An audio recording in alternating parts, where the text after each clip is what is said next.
Vote দিতে যেতে ভয় করছে কি? ভোটের সময় কেউ বাধা দিতে পারে, কেউ কি আপনাকে আগের প্রতিবার হুমকি দিয়েছিল, এবার তাদের ভয় পাচ্ছেন? এবার এইসব অভিযোগ না সরাসরি কমিশনকে জানাতে পারেন এবং সবচেয়ে বড় সুযোগ পাচ্ছেন ভোটাররা।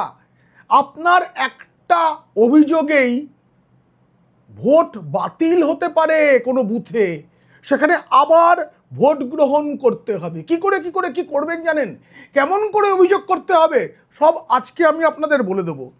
সেই সঙ্গে আপনাদের জানাই, কেন্দ্রীয় বাহিনীর হাতে যতই আধুনিক বন্দুক থাকুক, স্বয়ংক্রিয় রাইফেল থাকুক, তাদের হাতে স্পেশাল একটি ডান্ডা থাকবে। ৭৫,০০০ ডান্ডার অর্ডার দিয়ে দিয়েছে নির্বাচন কমিশন, খুব তাড়াতাড়ি চলে আসবে।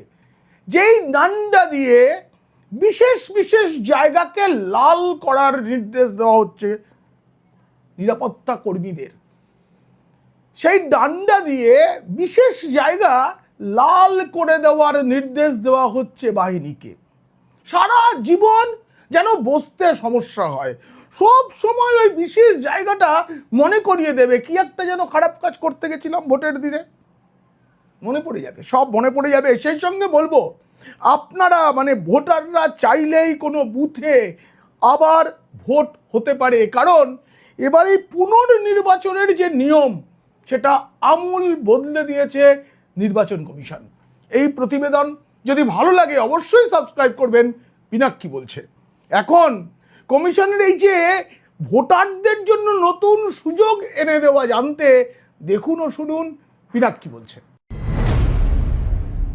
কমিশন প্রথম থেকেই জানিয়েছে যে আইন শৃঙ্খলা জনিত কোনো অভিযোগ মেনে নেওয়া হবে না। শান্তিপূর্ণ ছাপ্পা নয়, রিগিং নয়, মারামারি নয়, কাউকে প্রভাবিত করা নয়, কাউকে হুমকি দেওয়া নয়, এরকম ভোট করা হবে পশ্চিমবঙ্গে। একেবারে শাসক দল তৃণমূল কংগ্রেসকে উল্লেখ করে নির্বাচন কমিশন সমাজ মাধ্যমে জানিয়ে দিয়েছে কোনো রকম বিশৃঙ্খলা সহ্য করা হবে না। এবার ভোটারদের সেই সুযোগ দেওয়া হচ্ছে। ভোটাররা চাইলে কমিশনকে সরাসরি বিনা খরচে টেলিফোন করে জানাতে পারবেন যে আমাকে বাধা দেওয়ার চেষ্টা হচ্ছে, আমাদের এলাকায় অশান্তি পাকানো হচ্ছে, আমি ভোট দিতে যাচ্ছিলাম, আমাকে প্রভাবিত করার চেষ্টা করা হচ্ছে। চাইলে কমিশনকে ইমেল করতে পারেন। সবগুলো আমি বলবো। হুমকি দেওয়া, ভয় দেখানো, মারধর সহ এলাকার আইন শৃঙ্খলা নিয়ে অভিযোগ থাকলে তা সরাসরি কমিশনকে জানানো যাবে 1950 এই ফোন নম্বরে ফোন করলে কমিশনকে যাবতীয় অভিযোগ জানানো যাবে। এছাড়াও কমিশন একটি টোল ফ্রি নম্বর ইতিমধ্যেই চালু করে দিয়েছে। সে নম্বরটা হচ্ছে 1800-345-008। আমার স্ক্রিনে আপনারা দেখতে পাচ্ছেন, তবু আমি আরও একবার বলে দিচ্ছি, 1950 এখানে ডায়াল করলে সরাসরি আপনার যে জেলার অধিকর্তা তার কাছে ফোন চলে যাবে। আর কমিশনের টোল নাম্বার হচ্ছে 1800-345-0008।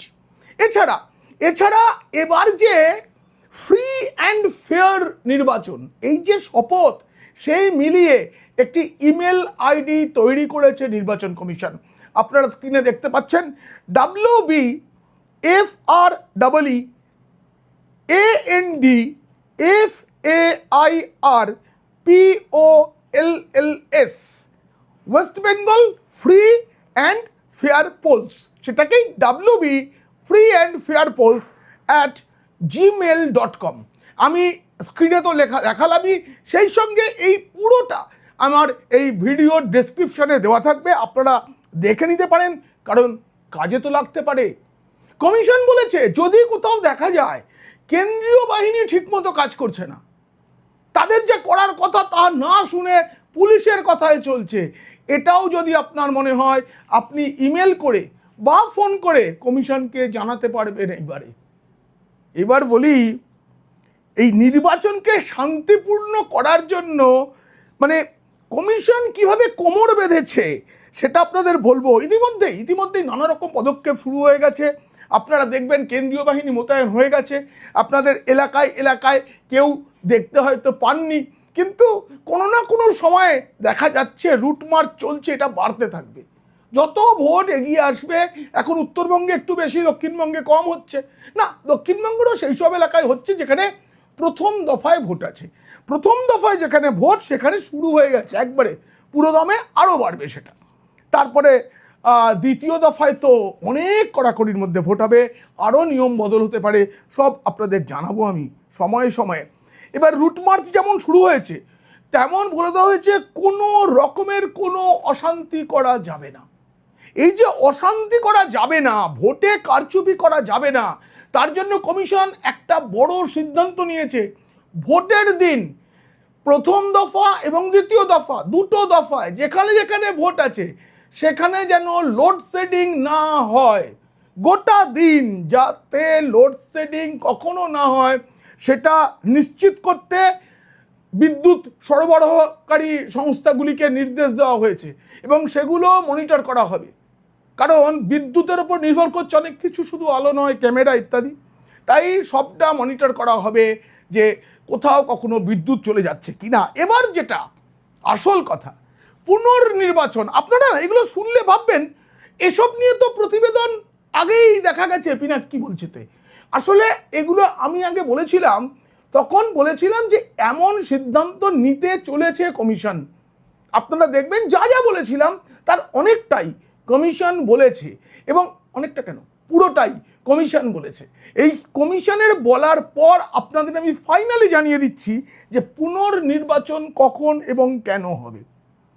ভোট নিরাপত্তার সর্বোচ্চ পর্যায়ের প্রস্তুতির সঙ্গে সঙ্গে জেলা আধিকারিকদের সঙ্গে নির্বাচন কমিশনের বৈঠক হয়ে গেছে, এবং কোনো রকম গোলমাল যাতে না হয় তার জন্য সম্পূর্ণ রেসপন্সিবিলিটি যাকে বলা হয় সেটা দেওয়া হচ্ছে স্থানীয় পুলিশ এবং প্রশাসনকে।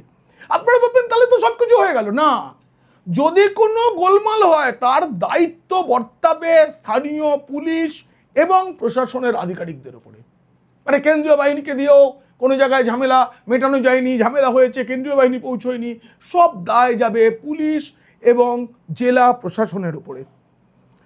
কমিশনের এত কড়াকড়ির পরেও একটা তো ভয় থাকেই, সঠিকভাবে যদি কেউ দায়িত্ব পালন না করেন তাহলে কিন্তু অশান্তি ঠেকানো মুশকিল, এটা আমরা জানি।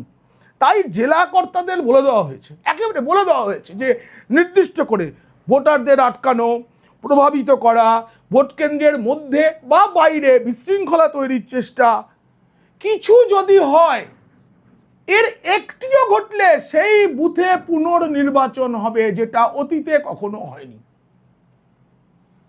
এবং যেখানে যেখানে পুনর্নির্বাচন হবে সেই সব বুথের দায়িত্বে থাকা পুলিশ এবং প্রশাসনিক আধিকারিকদের বিরুদ্ধেও ব্যবস্থা নেবে নির্বাচন কমিশন।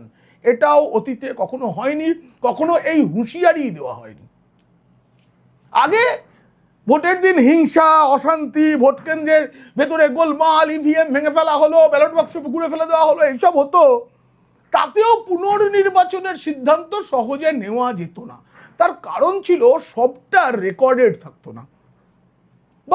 বারবার বিরোধীরা নানা প্রমাণ সহ নির্বাচন কমিশনকে জমা দিয়েছে যে দেখুন এত গোলমাল হয়েছে, এখানে পুনর্নির্বাচন হোক। কিন্তু শেষে দেখা যেত নামমাত্র কয়েকটিতে পুনর্নির্বাচন হতো, বেশিরভাগ জায়গায় কমিশন যেত না। কারণ প্রিসাইডিং অফিসার যিনি থাকতেন তার যে সই করা চিঠিটা আসতো, তার যে সিদ্ধান্ত সার্টিফিকেট, তার উপরে নির্ভর করা হতো যে পুনর্নির্বাচন হবে কি হবে না। এবার তেমন সুযোগ নেই, আগে থাকতেই পরিস্থিতি বদলের ইঙ্গিত কমিশন দিয়ে দিয়েছে, একবারে বলে দেওয়া হয়েছে ভোট কেন্দ্রের ভেতরে গোলমাল নয়, ভোটারকে ভোট কেন্দ্রে পৌঁছে তো দেওয়া হচ্ছে না, মানে ভোট কেন্দ্রের অনেকটা দূরের এলাকায় তাদের বাধা দেওয়া হচ্ছে, তাদের ভয় দেখানো হচ্ছে, প্রভাবিত করা হচ্ছে। এরকম কোনো কিছু হলে প্রথমে সেই যারা করছেন তাদের বিশেষ জায়গাটা লাল করা হবে,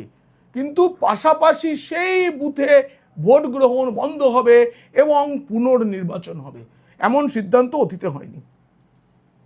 বুথের ভেতরে যে বিশেষ ক্যামেরা বসানো থাকবে তা যদি সামান্য কিছু সময়ের জন্য বন্ধ হয়ে যায়, সেখানে আবার ভোট। অনেক সময় রাখা আছে। প্রথম দফার ভোট 23 তারিখ, দ্বিতীয় দফার ভোট 29 তারিখ, মাঝের দিনগুলো পুনর্নির্বাচনের জন্য রাখা আছে। আবার 29 তারিখে ভোট হয়ে যাওয়ার পর 4 তারিখে গণনা পরের মাসের।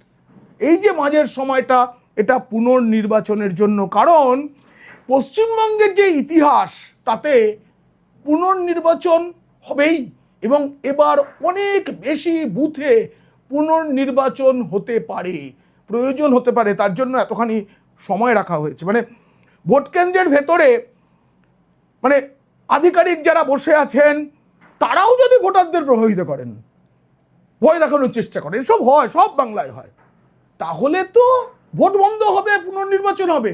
ওই আধিকারিকদের চাকরি নিয়ে টানাটানি হবে, তাদের বিরুদ্ধে কোনো বিভাগীয় তদন্ত হবে না, তাদের বিরুদ্ধে কোনো এফআইআর হবে না, সরাসরি সাজা ঘোষণা করবে নির্বাচন কমিশন।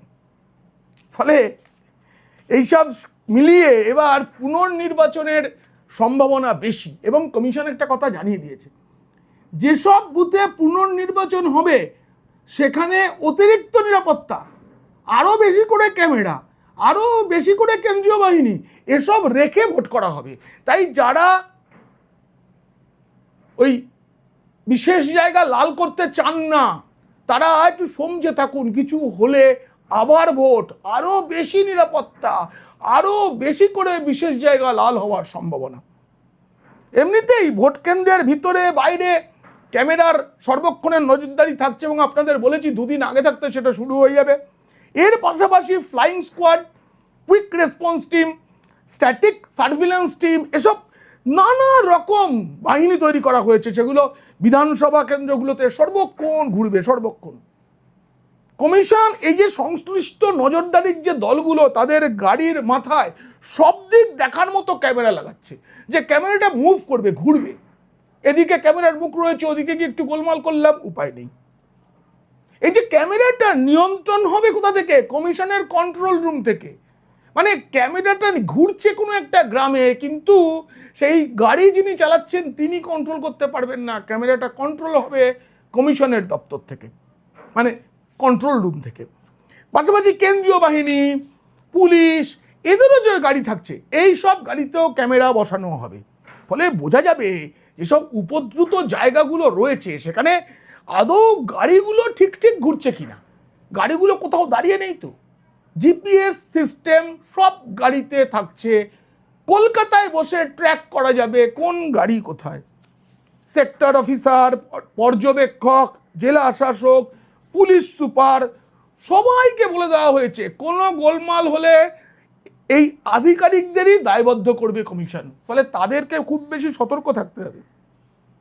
হিংসা, অশান্তি, ভয়ভীতি প্রদর্শনের ঘটনা ঘটলে এইসব এলাকার যারা প্রশাসন এবং পুলিশের দায়িত্বে আছেন তাদের উপরেই সব কিছুর দায় বর্তাবে, তাদের সাজা মেনে নিতে হবে। এমন সিদ্ধান্ত অতীতে হয়নি। ভোটারদের জন্য নতুন সুযোগ। কোনো কিছু দেখলে তারা অভিযোগ করতে পারছেন। এবার বলবো সেই ৭৫,০০০ লাঠির কাহিনীটা। কেন এত লাঠি? ৭৫,০০০ লাঠির অর্ডার দেওয়া হয়েছে। মানে কাঁধে স্বয়ংক্রিয় আধুনিক আগ্নেয়াস্ত্র এসব থাকা সত্ত্বেও লাঠি। কারণ 5 বছর আগে আপনাদের নিশ্চয়ই উত্তরবঙ্গের শীতলকুচির কথা মনে আছে। সেখানে কেন্দ্রীয় বাহিনীকে গুলি চালাতে হয়েছিল, তাতে কয়েকজনের মৃত্যু হয়েছিল। তা নিয়ে তীব্র বিতর্ক ছড়ায়, রাজনৈতিক মহলে খুব বিতর্ক ছড়িয়েছিল এবং তৃণমূলের অভিযোগ ছিল কেন্দ্রীয় বাহিনী ইচ্ছা করে গুলি চালিয়ে মেরেছে। উল্টো দিকে কেন্দ্রীয় বাহিনীর তরফে বক্তব্য ছিল যে তাদের উস্কানি দেওয়া হয়েছে, তাদেরকে বাধ্য করা হয়েছিল। এবার তাই প্রথমে লাঠি। বাহিনীকে উস্কানিমূলক পরিস্থিতিতেও সতর্ক থাকতে বলেছে কমিশন, গুলি নয়, লাল করে দেওয়াতেই বেশি মন দিতে হবে। মানে বিশেষ জায়গা শুধু লাল করা নয়, আমি আগেই বলেছি, আবার বলছি, সারা জীবন মনে রাখার মতো লাল। বসতে গেলেই যেন মনে পড়ে কি করেছিলাম ভোটের দিন। দেখুন, 2টি পদ্ধতিতে কেন্দ্রীয় বাহিনীকে ব্যবহার করা হবে। এবার একটা বাহিনীর রাখা হচ্ছে যে শাখাগুলো গোলমাল অশান্তি সব ঠেকাতে পটু, তাদেরকে একটা আলাদা বাহিনী, তারা মূল দায়িত্বে থাকবেন। আর আরেকটা বাহিনী বিভিন্ন জায়গায় পাহারায় থাকবেন, বুথে বা অন্যান্য জায়গায় তারা পাহারায় থাকবেন।